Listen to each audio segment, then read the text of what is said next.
Первое место встречи – детский сад «Буратино». Здесь воспитываются более 280 малышей. В нашем детском саду воспитание и обучение детей ведется на двух государственных языках – русском и татарском. Работают две национальные группы. В обучении двум государственным языкам используются учебно-методические комплекты, представленные Министерством образования и науки Республики Татарстан. В саду проводятся национальные праздники Сымбіле, Куазымесы, Аулак и Куаргабыткасы, Неурюз, Сабантой. В этих мероприятиях с удовольствием участвуют и родители. Эти знания малыши постарались продемонстрировать гостям. И стихотворения рассказали на татарском языке, и песни исполнили. Полностью на родном языке и занятия, посвященные профессиям.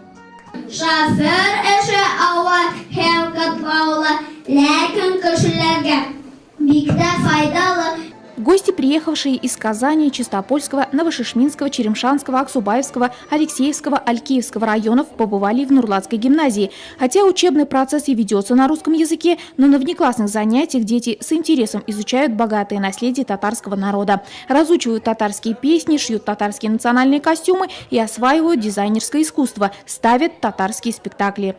Я очень люблю свой татарский родной язык, и дома мы на татарском разговариваем. Каждый день мы ставим разные репетиции.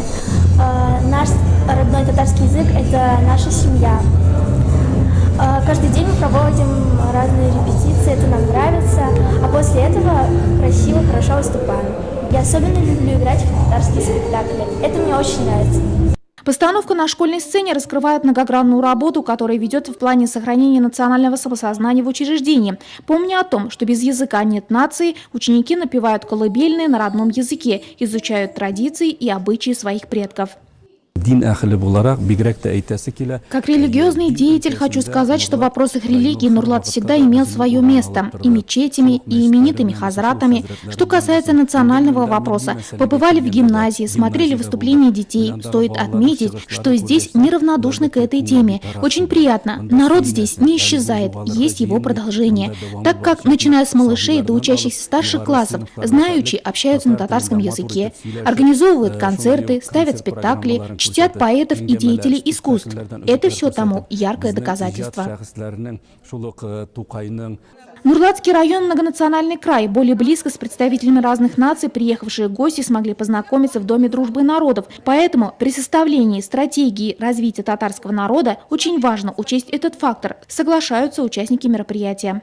Вот эта стратегия, она должна разрабатываться совместно, наверное, с теми народами, которые проживают на этой земле, в том числе в Татарстане. Потому что, развивая стратегию каждого народа, мы можем добиться стратегии нашей страны, нашей России и, конечно же, стратегию лично каждого человека и будущего этого человека. Потому что от этого зависит и отношения с соседями, отношения с друзьями, потому что мы живем в одном обществе.